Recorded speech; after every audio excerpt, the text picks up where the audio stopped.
Hello दोस्तों, आपका examination classes में स्वागत है। मैं वेद सर। आज हम लोग बात करेंगे पॉलिटी की क्लास में भारत का संविधान। क्या भारत का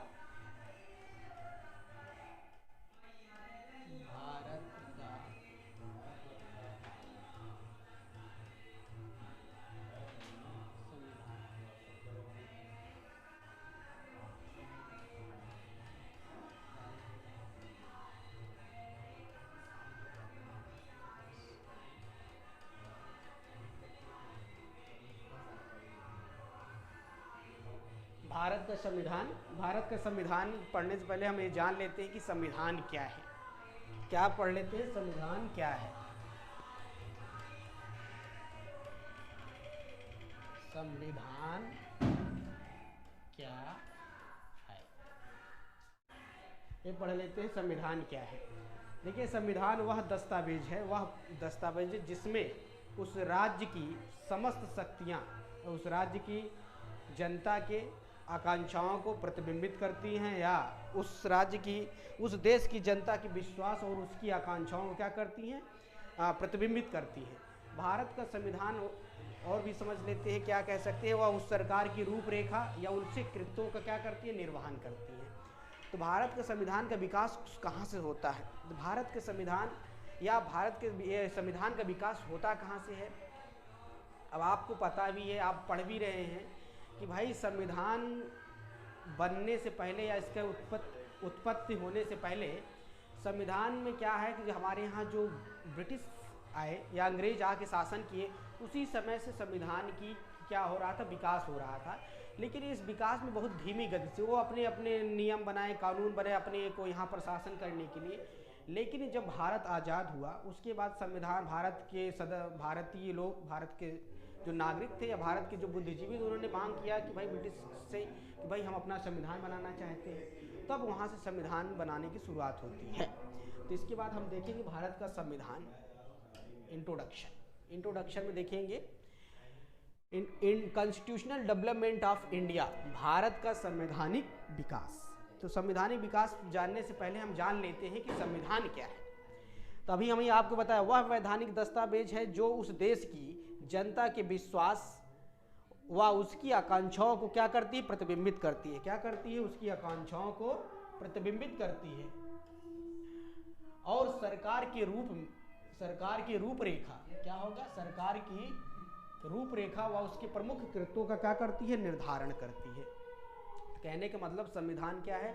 वह दस्तावेज है जिससे हमारा पूरा भारत चल रहा है। कहने के मतलब उसी के रूल, उसी के रेगुलेशन के आधार पर हमारे सारे जो कृत्य हैं या राजनीतिक कृत्य या संवैधानिक रूप से और नियम से आधार पर हमारा भारत देश, प्यारा भारत चल रहा है। ठीक है। इसके बाद कहते हैं वह दस्तावेज है जो राज्य के समस्त अंग, विधायिका, कार्यपालिका, न्यायपालिका को शक्तियाँ क्या करता है? प्रदान करता है। यह वही संविधान है जिससे भारत की प्रत्येक नागरिक को क्या मिलती है? स्वतंत्रता, समानता, बंधुता, रहने की, घूमने की, फिरने की सारी स्वतंत्रता किससे मिलती है? संविधान से। देखिए, संविधान से पहले भी हमारे यहाँ जो प्रमाणिक दस्तावेज जैसे कि धार्मिक ग्रंथ हैं, जैसे आप मान लीजिए गीता, कुरान, ये सब वो धार्मिक ग्रंथ है जिसके अनुसार हम उसको रख सकते हैं। लेकिन जब भारत के कार्यों का, कृत्यों का जो कार्य किससे किया जा रहा है? संविधान से। जितने सारे कार्य किए जा रहे हैं किससे किए जा रहे हैं? संविधान से। कहने का मतलब सेंस है कि जितने भी सारी शक्तियां प्राप्त हैं, जो चाहे नागरिक, छोटा नागरिक हो, किसी भी समस्त नागरिकों, पूरी जनता के कृत्यों क्या करती है? निर्धारण का काम या कार्यों का क्रियान्वयन का मर्यादित रूप से उसको फॉलो करना, उसके नियमों को, कानूनों को, उनको स्वतंत्रता प्रदान करता है संविधान। उसके बाद देखते हैं संवैधानिक विकास। अब भारत का संवैधानिक विकास कहाँ से शुरू होता है? अभी हमने इस बात पे चर्चा की थी कि भारत का संविधान ब्रिटिश काल से ही शुरू होता है, लेकिन इसके विकास में थोड़ी सी गति धीमी थी, क्योंकि ब्रिटिश जो हमारे यहाँ आए, हमारे यहाँ शासन किए, शासन करते उन्होंने अलग अलग नियम बनाए, कानून बनाए, हमारे ऊपर उन्होंने बहुत सालों तक शासन किया। अब उनके अलग अलग नियम थे, लेकिन धीरे धीरे उन्होंने क्या हुआ भाई, भारत आज़ाद हुआ, तब से भारत के विकास की हम बात करेंगे। अब देखिए, ये ब्रिटिश ईस्ट इंडिया कंपनी के अंतर्गत भारत, दूसरा है ब्रिटिश क्राउन के अंतर्गत भारत, पहला क्या है ब्रिटिश ईस्ट इंडिया कंपनी के अंतर्गत भारत। कहने का ये सेंस है कि भारत में दो प्रकार के जो ब्रिटिश था उनके अंतर्गत जो विकास होता है संविधान का, पहला होता है 1773 से 1853। 1773 से 1853 में बहुत सारे रेगुलेटिंग एक्ट बने, चार्टर एक्ट 1853 तक, रेगुलेटिंग एक्ट 1773 तक। इसके बाद ब्रिटिश क्राउन में 1858 से 1947 में पहला होता है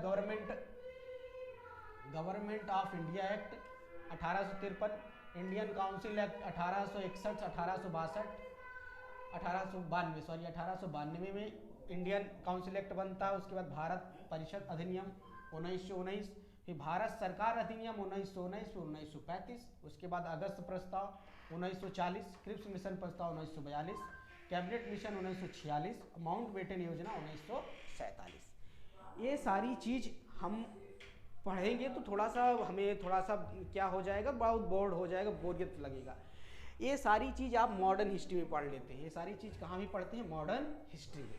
तो इसलिए हम इसको न पढ़ने के बजाय हम डायरेक्ट ये पढ़ेंगे संविधान सभा क्या है, संविधान सभा का गठन कब होता है, संविधान सभा में सदस्य क्या होते हैं, प्रारूप समिति क्या है, संविधान कब बनता है, कब लागू होता है, यहाँ से शुरुआत करते हैं। ठीक है, हाँ। इसके बाद हम लोग पढ़ेंगे construction of Indian constitution, Bharat का संविधान,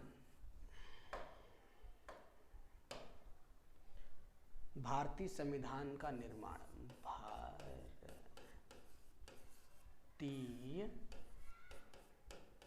संविधान का निर्माण। भारतीय संविधान का निर्माण पढ़ने से पहले थोड़ा सा इसके बारे में और चर्चा करते हैं कि भारतीय संविधान का निर्माण कब से शुरू होता है। तो भारतीय संविधान का निर्माण शुरू होता है 9 दिसंबर 1946 से। कब से? 9 दिसंबर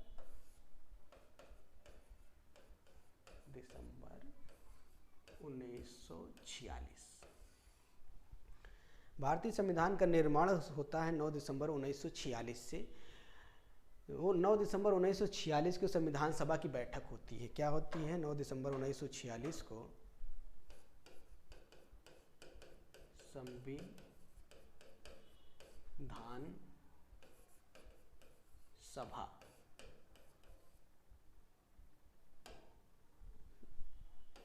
सभा की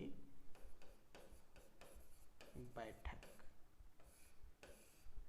9 दिसंबर 1946 को संविधान सभा की पहली बैठक, संविधान सभा की पहली बैठक लिख सकते हैं, पहली बैठक होती है। देखिए, संविधान निर्माण जब शुरू होता है तो उसकी संविधान सभा की पहली बैठक कब होती है? 9 दिसंबर 1946 को संविधान सभा की पहली बैठक होती है। कहाँ होती है? 9 दिसंबर 1946 को संविधान सभा की पहली बैठक होती है। ये होती है न्यू दिल्ली में। कहाँ होती है?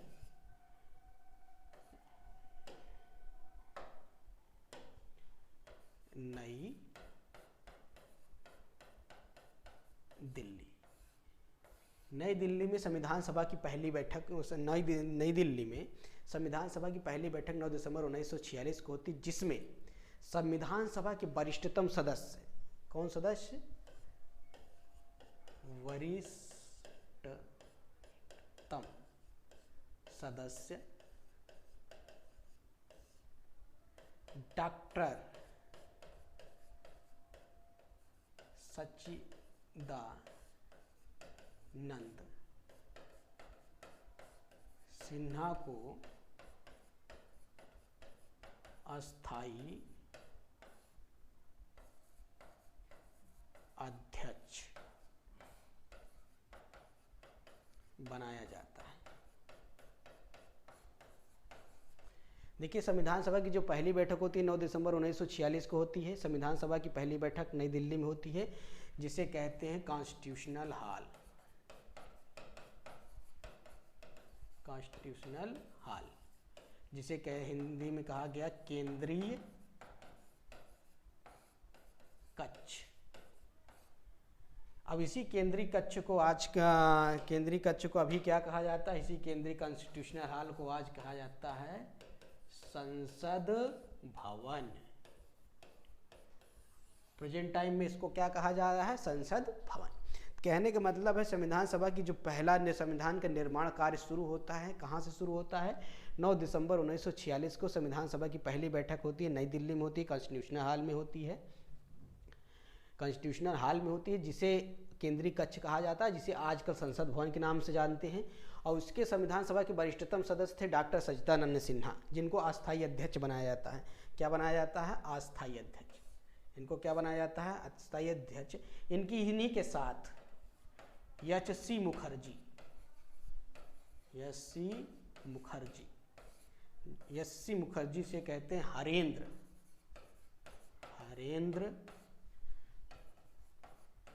कुमार मुखर्जी। हरेंद्र कुमार मुखर्जी को क्या बनाया जाता है, उपाध्यक्ष। क्या बनाया जाता है, उपाध्यक्ष। कहने का मतलब ये है भाई, जब संविधान सभा की पहली बैठक होती है 9 दिसंबर 1946 को होती है। कब होती है, 9 दिसंबर 1946 को। कहाँ होती है, नई दिल्ली में होती है, जिसे कॉन्स्टिट्यूशनल हॉल कहा जाता है। उसके बाद जिसे पहले केंद्रीय कक्ष, अभी क्या किस नाम से जाना था, संसद भवन के। संविधान सभा के वरिष्ठतम सदस्य थे डॉक्टर सच्चिदानंद सिन्हा, जिनको अस्थायी अध्यक्ष बनाया जाता है। और उन्हीं के साथ एस.सी. मुखर्जी, जिसे हरेंद्र कुमार मुखर्जी हैं, इनको क्या बनाया जाता है, संविधान सभा का उपाध्यक्ष बनाया जाता है। इसके बाद संविधान सभा की दूसरी बैठक शुरू होती है। संविधान सभा की दूसरी बैठक शुरू होती है 11 दिसंबर 1946 को। संविधान सभा की दूसरी बैठक शुरू होती है 11 दिसंबर 1946 को, जिसे सर्वसम्मति से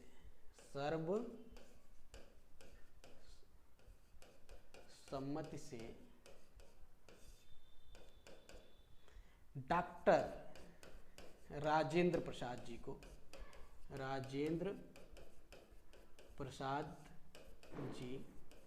को संविधान का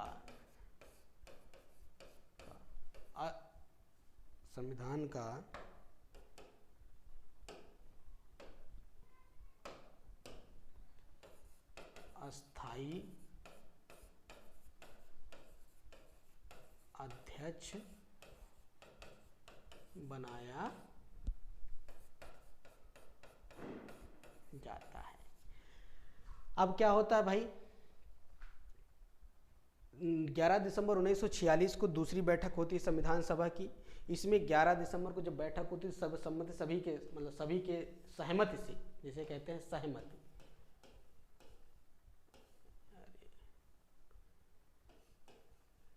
सहमति से डॉक्टर राजेंद्र प्रसाद जी को क्या बनाया जाता है, संविधान का अस्थायी अध्यक्ष बनाया जाता है। इन्हीं के साथ उपाध्यक्ष किसे बनाया जाता है, उपाध्यक्ष बी.एन. राव को। बी.एन. राव साहब को क्या बनाया जाता है, उपाध्यक्ष बनाया जाता है, या संवैधानिक आप ये कह सकते हैं। इनको क्या बनाया जाता है, संवैधानिक। अब इस तरह पे इनको उपाध्यक्ष की बजाय आप ये कह सकते हैं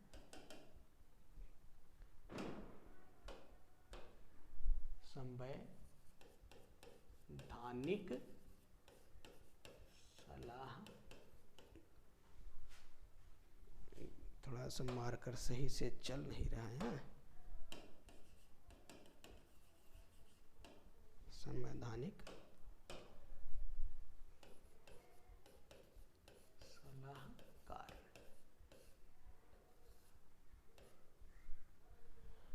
तो बी.एन. राव साहब को क्या बनाया जाता है, संवैधानिक सलाहकार बनाया जाता है। तो उसके बाद अब देखिए, अब संविधान सभा की 11 दिसंबर 1946 को 2 बैठक होती है। इसमें डॉक्टर राजेंद्र प्रसाद जी क्या बना दिया गया, अस्थायी अध्यक्ष बना दिया गया। इसके बाद संवैधानिक सलाहकार किसे बना दिया गया, इसको याद रखना है, पूछा जाता है एग्जाम में। संवैधानिक सलाहकार किसे बनाया गया, बी.एन. राव। BN राव जिनका नाम है वेनगल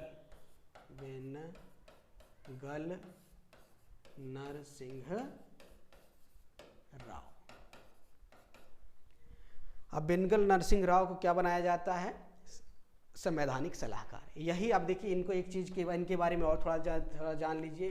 BN राव साहब जी के बारे में। BN राव आगे चलकर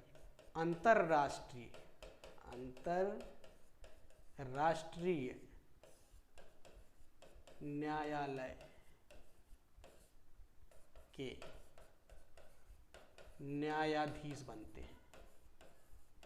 कहने का सेंस आपका ये हो गया, आप ये चीज़ को याद रखिए, जो BN राव साहब थे ये अंतर्राष्ट्रीय न्यायालय के पहले भारतीय, कहने का मतलब आपके क्या याद रखना है, ये पहले भारतीय थे जो न्यायाधीश बनते हैं। पहले भारतीय।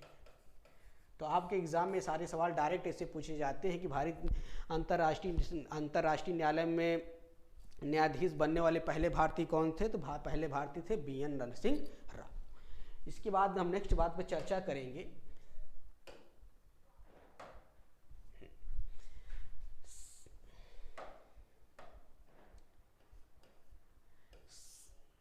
सर्वप्रथम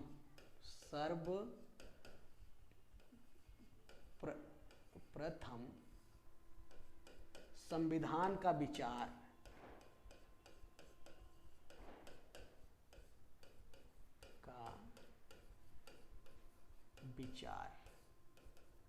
देखिए, सर्वप्रथम संविधान का विचार कहाँ से आता है?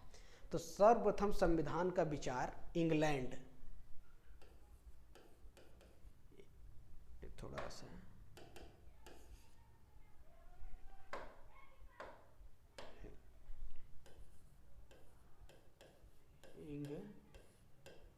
इंग्लैंड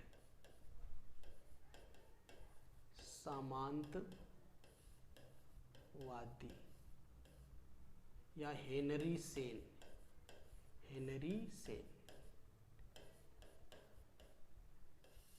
कहाँ से?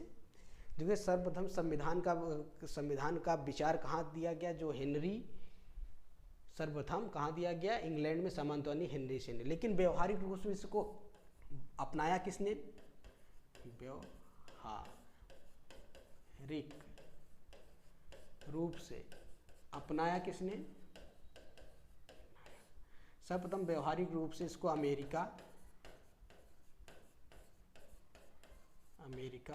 और फ्रांस ने अपनाया, तो ये चीज़ आपको याद रखनी है। अगर आपसे पूछ लिया जाए क्वेश्चन में सर्वप्रथम व्यवहारिक रूप से, देखो संविधान सभा जब यहाँ पर हमारे यहाँ बनना शुरू हुई 1946, 47, 48 में ये सारी चीज़ें होती हैं। लेकिन अगर आपसे पूछा जाए सर्वप्रथम संवैधानिक विचार कहाँ से दिया था, सर्वप्रथम संवैधानिक विचार कहाँ से हुआ? इंग्लैंड से, सामंतवादी और हेनरी सेन के द्वारा ये विचार आता है। तो व्यवहारिक रूप से अपनाया किसने? व्यवहारिक रूप से किसने अपनाया? अमेरिका और फ्रांस। इसीलिए इस चीज़ को और ध्यान देना है कि सर्वप्रथम संविधान कहाँ बना?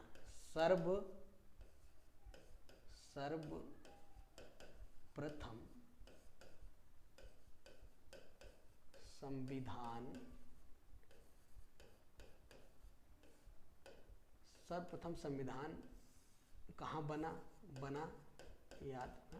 तो किसका सर्वप्रथम संविधान बना? अमेरिका। कहाँ बना भाई? अमेरिका। यह सबसे छोटा, दूसरी बात यह सबसे छोटा क्या है? सबसे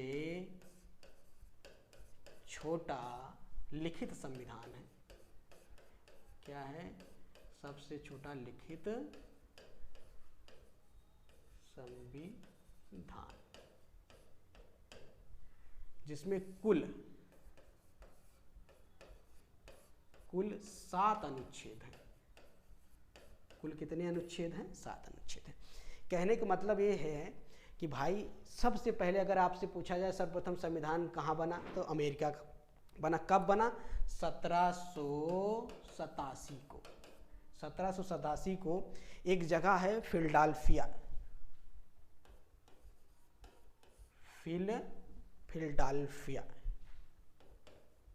ये थोड़ा सा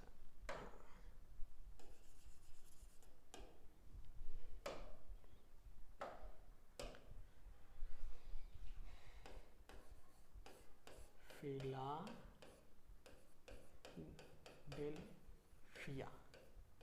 फिलाडेल्फिया एक अमेरिका का क्या है, गांव था, अमेरिका का गांव था। यहाँ एक सम्मेलन होता है, सम्मेलन। इस सम्मेलन कब होता है, 1787 में। तभी अमेरिका का संविधान बनता है और ये सबसे छोटा लिखित संविधान है। और दूसरी चीज़ आपको एक चीज़ और याद रखनी है, यूरोप में बनने वाला है, यूरोप में सबसे पहले कहाँ संविधान बना, सबसे पहले संविधान कहाँ बना, ये आपसे पूछा जा सकता है। तो सबसे पहले यूरोपियन कंट्री में जो सबसे बड़ा अपना संविधान बना वो था नीदरलैंड, ठीक है। अब इस चीज़ क्या है, अब आपसे पहली बात तो आपने ये देख लिया भाई, संविधान सबसे पहले सर्वप्रथम कहाँ बना था, तो अमेरिका का संविधान, जो पूर्णतः लिखित संविधान है और सबसे छोटा संविधान, जिसमें कुल कितने अनुच्छेद हैं, जिसमें कुल 7 अनुच्छेद हैं। कितने अनुच्छेद हैं, 7 अनुच्छेद हैं। अब कब बना था, 1787 में जो सम्मेलन होता है फिलाडेल्फिया में एक सम्मेलन होता है, जिसे आप केलिकर सिटी के नाम से जानते हैं, जिसे क्या कहते हैं, किलेकर सिटी, या क्या है, अमेरिका के गांव, ठीक है, केलिकर सिटी कहा जाता है फिलाडेल्फिया को। वहाँ एक सम्मेलन होता है 1787 में। उस सम्मेलन के बाद ईसाई लोग होते हैं वहाँ सम्मेलन का, तो उस सम्मेलन के बाद अमेरिका में सबसे छोटा और लिखित संविधान बनता है, जिसमें कुल 7 अनुच्छेद थे। इसके बाद अगर आपसे पूछा जाए यूरोपियन कंट्री में सबसे पहले संविधान कहाँ बना, तो नीदरलैंड बना। इसके बाद हम लोग बात करते हैं क्या, भारत का संविधान कब शुरू होता है, भारत का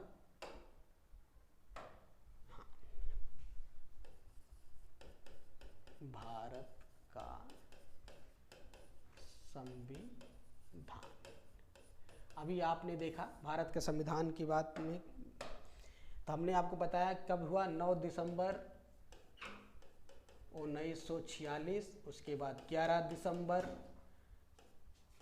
1946, उसके बाद 13 दिसंबर 1946।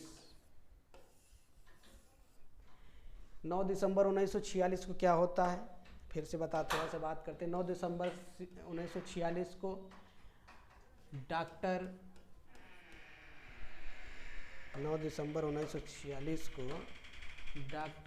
सच्चिदानंद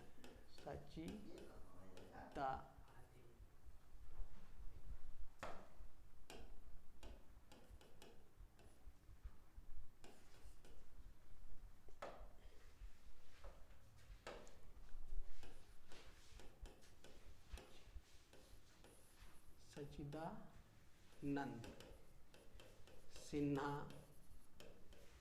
अस्थाई अध्यक्ष होते हैं। अस्थाई यहाँ लिख लीजिए, अस्थाई अध्यक्ष। इसके साथ यहाँ पर उपाध्यक्ष होते हैं एच.सी. मुखर्जी, उपाध्यक्ष। इसके बाद 11 दिसंबर 1946 को क्या होता है, डॉक्टर राजेंद्र प्रसाद जी को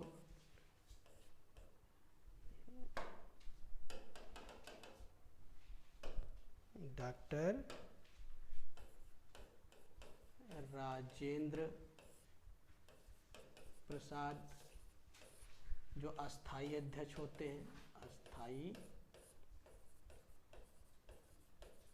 अध्यक्ष। इन्हीं के साथ अभी बताया आपको बी.एन. राव साहब जो होते हैं, बी.एन. राव क्या होते हैं, संवैधानिक सलाहकार,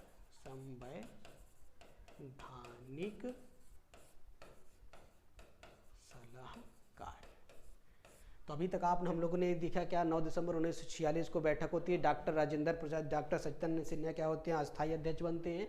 उसके बाद एच.सी. मुखर्जी उनके साथ उपाध्यक्ष होते हैं। उसके बाद 11 दिसंबर 1946 को फिर बैठक होती है, जिसमें डॉक्टर राजेंद्र प्रसाद जी को क्या बना दिया जाता है, अस्थाई अध्यक्ष बनाया जाता है। उसके बाद बी.एन. राव को संवैधानिक सलाहकार। उसके बाद 13 दिसंबर 1946 को फिर बैठक होती, जिसमें पंडित जवाहरलाल नेहरू, अब ऐसे लिखिए,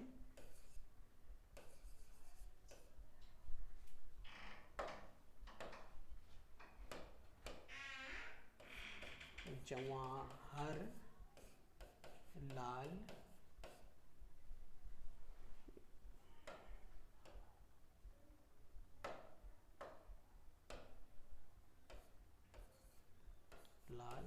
नेहरू के द्वारा प्रस्ताव एक प्रस्तुत किया जाता है, जिसे अब क्या कहते हैं, प्रस्ताव प्रस्तुत किया जाता है।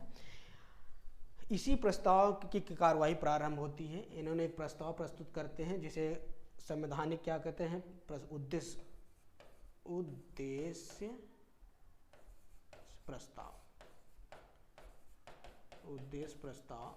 इसी उद्देश्य प्रस्ताव के साथ संविधान सभा की कार्रवाई शुरू की जाती है। और इन्हीं के उद्देश्य प्रस्ताव कब लागू होता है, तो 22 जनवरी 1947 को ये उद्देश्य प्रस्ताव क्या हो जाता है, लागू होता है। ये इस चीज़ को याद रखना है कि जवाहरलाल नेहरू ने जब 13 दिसंबर 1946 को जो बैठक शुरू होती है, उसी बैठक में, और ये बैठक की कार्रवाई कहाँ से प्रारंभ होती है, कहाँ से होती है, प्रारंभ इन्हीं के उद्देश्य प्रस्ताव से शुरू होती है, जिसमें भारत को क्या कहा गया, भारत क्या होगा, भारत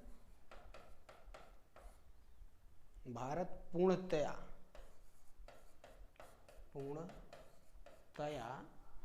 एवं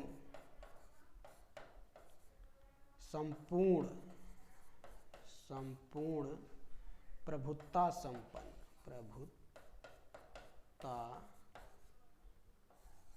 संपन्न गणराज्य होगा,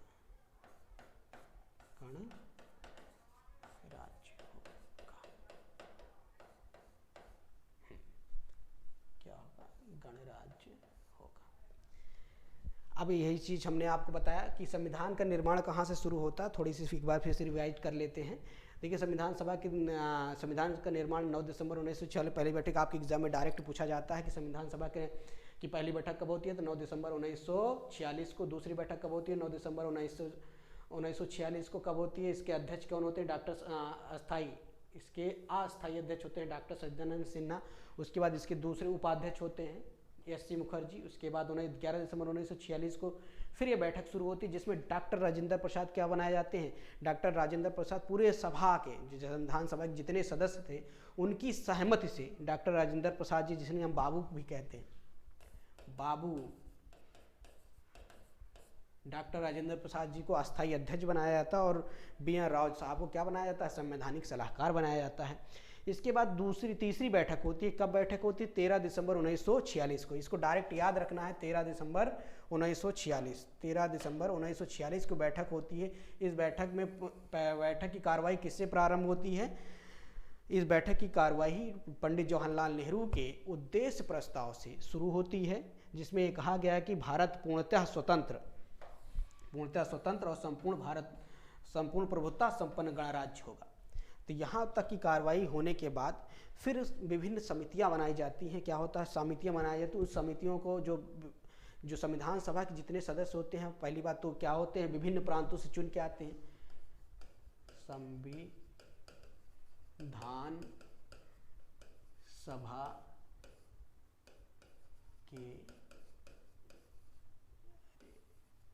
सदस्य कहाँ से चुन के आते हैं, विभिन्न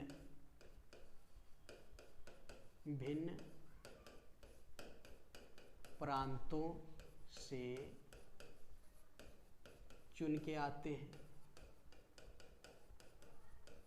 ठीक, संविधान सभा के जो विभिन्न प्रांतों से सदस्य चुन के आते हैं, अब ये सदस्यों को क्या होता है, चुनाव होता है। चुनाव के बाद ये चुन के सदस्य आते हैं, संविधान सभा में बनते हैं। तो उसके बाद इनको विभिन्न क्या बनती हैं, समितियां बनती हैं।